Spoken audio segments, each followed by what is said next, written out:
చదువు. సౌలు నన్ను అనుసరింపక వెనుక తీసి నా ఆజ్ఞలను గైకొనక పోయిన కనుక అతనిని రాజుగా నిర్ణయించినందుకు నేను పశ్చాత్తాపపడుచున్నాను.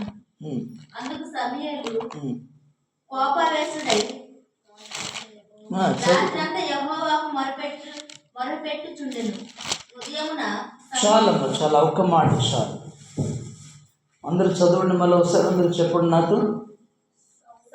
అందుకు సమూయేలు నాతో చెప్పండి. అందుకు సమూయేలు చెప్పండి. అందుకు సమూయేలు కోపావేశుడై రాత్రి అంతా యెహోవాకు మొరపెట్టుచుండెను.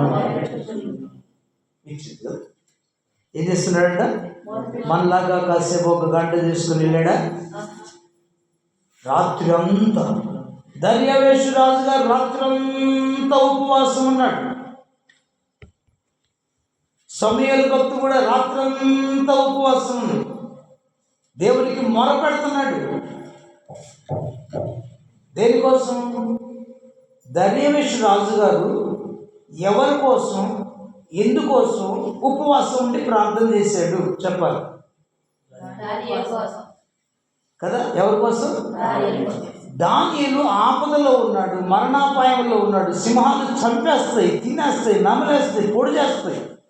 ఇక దానియేలు దొరకడు. మంచివాడు, సుబుద్ధి కలిగిన, శ్రేష్టమైన బుద్ధి కలిగిన వాడు, నమ్మకస్తుడైన సేవకుడు నాకు కదా, ఏ లోపము లేనివాడు, ఇంత మంచివాడు, యథార్థవంతుడు, భయభక్తులు కలిగిన వాడు కదా, ప్రార్థనాపరుడు, దేవుని భక్తుడు, ఈయన యెహోవా భక్తుని సేవకుడు.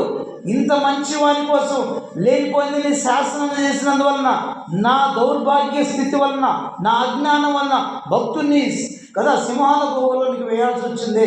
సింహాల గుహలో వేయాల్సి వచ్చింది. సింహాలు అతను చంపేస్తాయి సహజంగా ఏ మనిషినైనా. కానీ ప్రియులరా, దానియేలు నమ్ముకున్న దేవుడు ఆయనే సాక్ష్యం ఇస్తున్నాడు.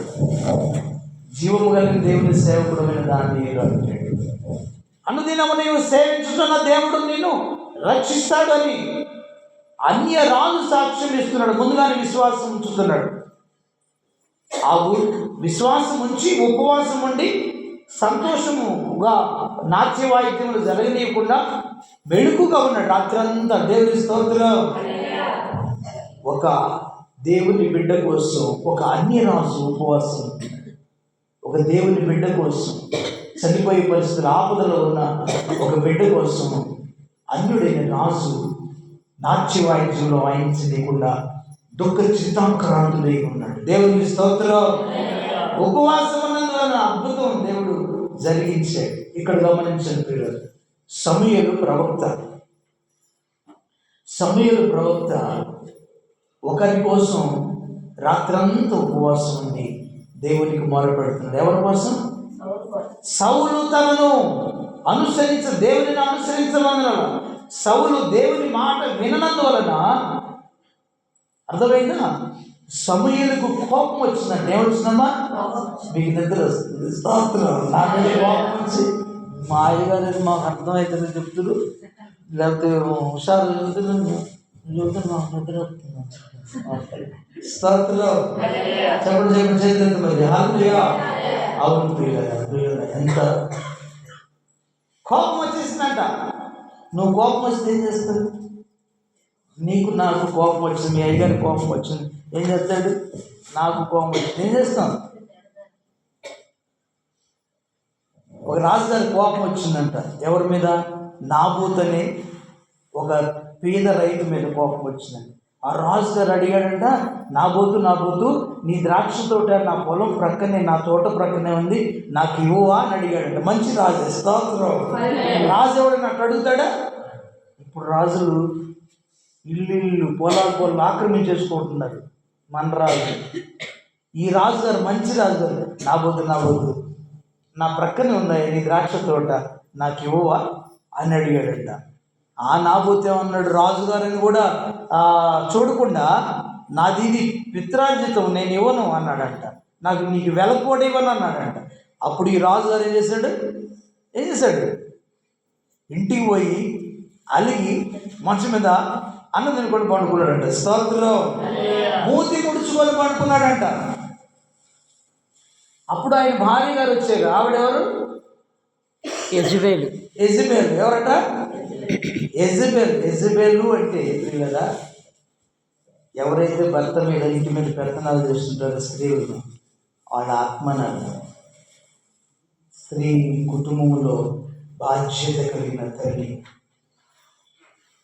ఎంతో లోబడి భర్తకు పిల్లలను ప్రేమిస్తూ కుటుంబాన్ని జాగ్రత్తగా కట్టుకోవాలి. నమ్మకస్తురాలలో ఉండి, దేవునికి ఇష్టరాలు ఉండి, భయభక్తులు కలిగి ఉండి ధైర్యాలను పెంచుకోవాలి. దేవునికి స్తోత్రం. చెప్పండి హల్లెలూయా. ఈ యెజబెలు భర్త మీద పెత్తనం చేస్తూ ఉంటుంది. పిల్లరా వచ్చి రాజు, రాజా ఏది మూతి ముడుచుకొని పడుకున్నావు? ఏమంటున్నావా? ఇది మూతి ముడుచుకొని పడుకున్నావు, భోజనం చేయకుండా పడుకున్నావేంటి, అలిగి పడుకున్నావేంటి అంటుంది. అంటున్నప్పుడు రాజుగారు, అమ్మా మన తోట ప్రక్కనటువంటి నాబోతు గారిని అడిగాను ద్రాక్ష తోట నాకు ఇవ్వమని. అంటే అతను ఇవ్వనన్నాడంటే అప్పుడు వెంటనే ఏమన్నది, పిల్లరా నువ్వు రాజ్య పరిపాలన చేస్తున్న రాజు కదా, నువ్వు అలిగి పడుకోవటం ఏంటి?